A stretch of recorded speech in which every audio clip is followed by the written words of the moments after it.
comecei a estudar mais sobre o mundo digital, porque eu morando lá, eu não queria ficar viajando muito pro Brasil.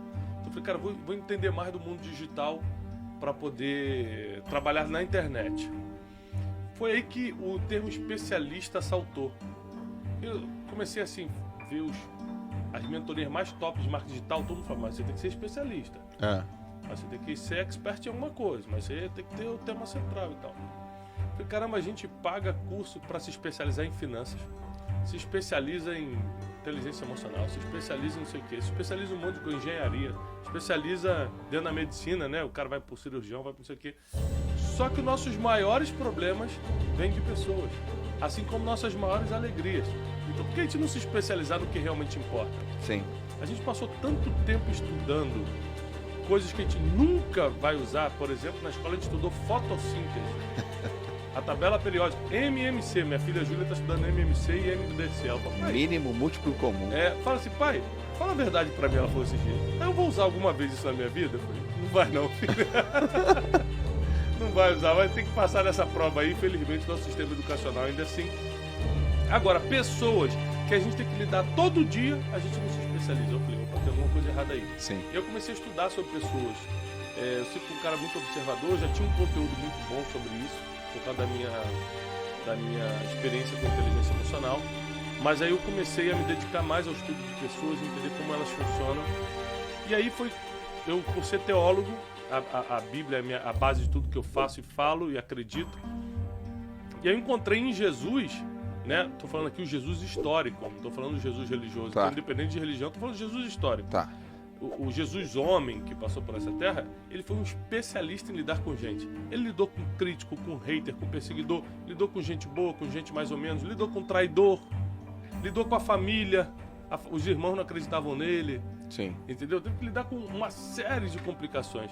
Então, na verdade, Jesus foi o maior especialista em pessoas, que já passou por aqui. Eu me baseei muito em soluções dadas pelo próprio Jesus para poder escrever esse livro. Por isso que o subtítulo é Soluções Bíblicas e Inteligentes para lidar com todo tipo de gente. Por causa da seguinte frase que eu coloco aí. Porque quando você investe em bolsa de valores, você precisa esperar um retorno. Pô, não vou botar dinheiro na bolsa se não é para ganhar. Mas quando se trata de pessoas, essa expectativa pode te afundar no mar de decepção.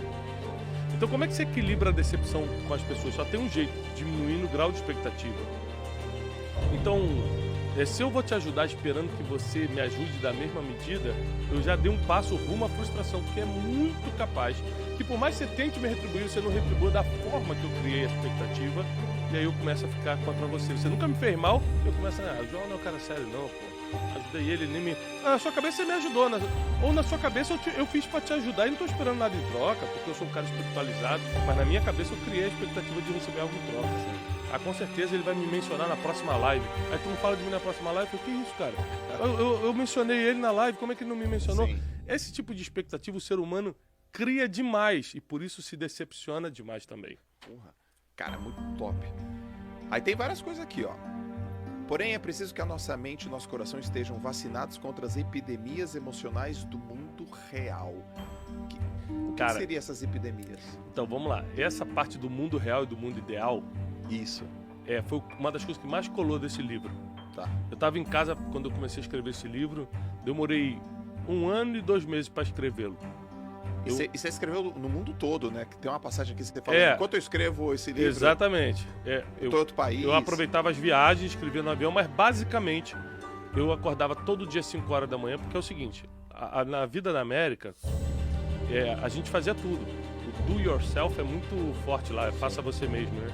Então eu acordava as crianças às 7 horas da manhã, enquanto Janine arrumava a parte de mochila para eles saírem, são 4 filhos, né? Eu ia fazendo café da manhã e levava numa minivan que eu tinha, levava eles para a escola. Então era só... O dia me consumia tanto, basicamente eu sendo dono de casa, né? Ficava em casa e ia uma vez por mês para o Brasil para trabalhar e tal, que eu resolvi acordar mais cedo para escrever. Porque, cara, eu não estou produzindo o que eu poderia produzir. Eu acordava às 6 e pouca já para começar a cuidar das crianças, comecei a acordar às 5 todo dia. Certo. Que era uma coisa que eu sempre odiei, acordar cedo. Comecei a acordar às 5 horas da manhã todo dia e descobri 2 coisas importantes. Primeiro, que silêncio. Era inspirador. Segundo, eu escrevia numa parte da casa que dava fundos para um lago e onde nascia o sol. Então todo dia eu via o nascer do sol. Uau. Aí eu descobri que imagem importa, ambiente importa. Não é só o horário da quietude, mas também o ambiente. Cara, e aí eu fiquei simplesmente 13 meses sentado escrevendo esse livro todo dia. Quando caiu a ficha do mundo real, mundo ideal, para mim foi uma das melhores partes, porque eu expliquei o seguinte, ó. No mundo ideal, que foi apresentado por Jesus, as pessoas perdoam 70 vezes 7. Tem um versículo na Bíblia que diz, se uma pessoa errar contra você, perdoa. Aí os discípulos perguntaram para Jesus, quantas vezes? Jesus, 70 vezes 7 em um dia. Em até 24 horas, se uma pessoa errar contigo 70 vezes 7, você precisa perdoá-la todas as vezes. Então, no mundo ideal, as pessoas vão perdoar 70 vezes 7. Mas no mundo real, elas perdoam? Elas perdoam? No mundo ideal, nós deveríamos lidar bem com os inimigos, porque a própria Bíblia diz que a gente precisa alimentar quem nos feriu, deixar pra lá. Alimentar no sentido, tá passando fome, eu vou te ajudar, não vou. Não é porque você me feriu que eu vou me vingar de você. No mundo ideal, nós amaríamos uns aos outros, nós cuidaríamos uns dos outros, não teria inveja, né? Não teria vários problemas, mas no mundo real existem várias epidemias. Que epidemias são essas? Inveja, o ciúme descontrolado, o sentimento de possessão, a competição. Cara, o sentimento de competição está desleal na nossa geração por causa da internet. Eu fico olhando o Instagram dos outros e começo a desejar, caramba, mas como é que ele pegou esse carro? Mas como é que ele fez isso? Como é que ele consegue treinar todo dia e tá magro? Tudo é uma comparação, tudo começa a te fazer mal. É uma epidemia emocional. Sim. Então, e quando eu escrevi esse livro não existia o coronavírus, né? Eu comecei a escrevê-lo em 2018 e terminei em 2019. Sim. Então, essa palavra epidemia não tinha... É verdade, tá muito cara. forte hoje, mas na época não tinha uma correlação com o que tá acontecendo. Até uma pergunta que eu ia te falar, pô, você considera que esse livro vendeu pra cacete? Uhum. Já é best-seller. Já é best-seller. E se você considera que esse livro, ele...